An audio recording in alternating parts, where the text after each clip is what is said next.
नाज़रीन आऊं आहियां अब्दुल हमीद खोसो ऐं मेराण प्रेस क्लब ते हींअर मौजूदु आहे असां वटि हिकु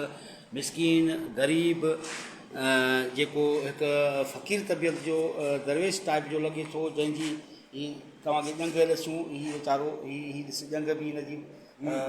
फट अथसि फुड़ियूं अथसि एतिरी हिनखे वसियत आहे जो हीउ इलाज बि कराए सघे। हीउ पंहिंजे भाउ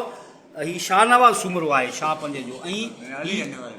अली अनवर हिन जो भाउ आहे सॻो उन जे ख़िलाफ़ु हीउ असां वटि एहतिजाज करणु आयो आहे त अली अनवर जेको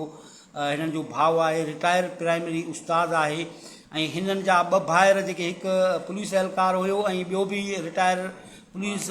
प्राइमरी उस्ताद हुयो जेके वफ़ात करे चुका आहिनि उन्हनि जी पेंशन बि खाई वियो ऐं उन खां अलावा हिननि जी का जरेबद ज़मीन हुई उहा बि खपाए खाई वियो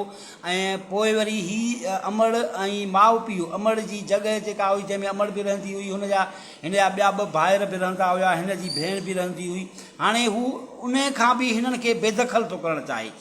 तरह तरह जूं धमकियूं ॾेई ऐं तरह तरह जा हरबा इस्तेमालु करे हिननि खे उथारणु थो चाहे। हीउ उतां जे वॾेरनि वटि बि विया आहिनि मगर हू उते वॾेरनि वटि बि नथो पहुचे नथो अचे ऐं उहे उन्हनि जा फ़ैसिला बि नथो मञे। हिन खां वधीक असां पाण खां पुछंदासीं त असुल में हक़ीक़त छा आहे। जी बाबा मां छा पंहिंजे सुल्तान जो राह कुआ मां मुंहिंजो नालो आशिफ़ अली सूमरो आहे मुंहिंजे पीउ जो वालद जो नालो अली ख़ान सूमरो आहे। जीअं त असां मिसकीन ग़रीब ऐं कोरे अथऊं मां रेड़ा हलाईंदो आहियां मुंहिंजो भाउ आज़म बि रेड़ो हलाईंदो आहे मां आला अफ़सरनि खे मां एहतिजाज थो कयां त असां मिसकीन जी थोरो हिन ॻाल्हि ते ग़ौर कनि ऐं असां ग़ौर कंदा त असांखे इंसाफ़ मिलंदो। मुंहिंजो भाउ मुनवर अली शाह पंज जो राहकू सूमरो मुंहिंजो भाउ ख़ादम अली शाह पंज जो राहकू सूमरो इन्हनि जूं पेंसिलियूं ठहियूं इहे मुंबई फोची आहे। हीउ भाउ असांजो वॾो उहो सभु कुझु खाईंदो जेके असांजी माउ मुंहिंजे नाले ते बि करे हिन जा शाहिद आहिनि आला ऑफिसरनि खे चवंदुसि असांजो केस हलाए तव्हांखे सुबुह त सभु कुझु मिली वेंदा। असां इहा ई गुज़ारिश था कयूं असां मिसकीननि खे जॻुनि मां बि उथारे थो 14 तारीख़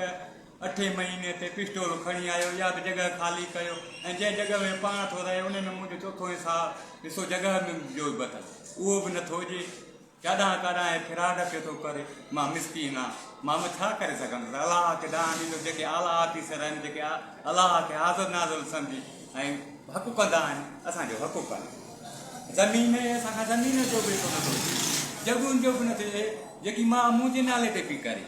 पेंसिलियूं हर शइ कोरट दादूअ में असांजो भाउ गुज़ारे वियो 21 तारीख़ 12 महीनो 2020 ते हिन पिटीशन उते दाख़िल उते मां चयसि हे मुंहिंजो मज़लूम पुटु आहे हिन जी शादी न आहे थियल मां हिन जे हवाले कयां मुंहिंजे घर जो चुल्हो ॿरंदो। हे असांखां 27 सालनि खां धार दस्तावेज़ ई था वॾेरे कंहिंजो फ़ैसिलो नथो वञे फ़ैसिलनि मां उथियो थो वञे असांखे बार बार धमकियूं थो ॾिए। हे बुकी जुआ हलाईंदो आहे घर में बि बुकी जुआ हलाईंदो आहे ऐं पाण बि हिकु नंबर जो जुआरी आहे ऐं हे जेके दस्तावेज़ अथनि 27 सालनि खां हिन हर फेल कया आहिनि हर जुआऊं कयूं ॻोठ जे माण्हुनि खे सभिनि वॾेरनि खे बि ख़बर आहे। नाज़रीन हींअर असां वटि मिसकीन वीचारो पोरियत अली अनवर हिन जो भाउ आहे सॻो भाउ आहे हीउ आशिक़ अली सूमरो आहे जंहिं अली अनवर जे ख़िलाफ़ु एहतिजाज कयो आहे त हीअ मिसकीन आहिनि हिन जा ॿिया भाइर बि मिसकीन आहिनि हिननि जी भेण बि आहे उहे हिन हिकु घर में माउ पीउ जे घर में रहियल आहिनि उन घर खां बि हिननि खे लॾाइण थो चाहे जॾहिं त हिन जा ॿ भाइर अॻ में पुलिस वारो ऐं उस्ताद हुयो उन्हनि जी पेंशन बि खाई वियो आहे हिन जो जरेबद ज़मीन हिननि जी हुई गॾियल उहा बि खपाए खाई वियो आहे ऐं अञा बि हिननि खे तंग पियो थो करे कंहिं वॾेरे वटि बि नथो वञे कंहिंजो फ़ैसिलो बि नथो मञे ऐं उन्हनि जे लाइ हीउ आयो आहे आला पुलिस अमलदारनि खे कोर्टुनि खे हिननि अपील कई आहे हिन मिसकीन ग़रीब पोरियत त असां सां इंसाफ़ कयो वञे ऐं असां सां जेको भाव बिनावाज़ बि थो करे उन जे ख़िलाफ़ु कार्रवाई कई वञे हिन जी लाइव कवरेज असां मेराण प्रेस क्लब मेड़ तां तव्हांजे अॻियां रखीसीं।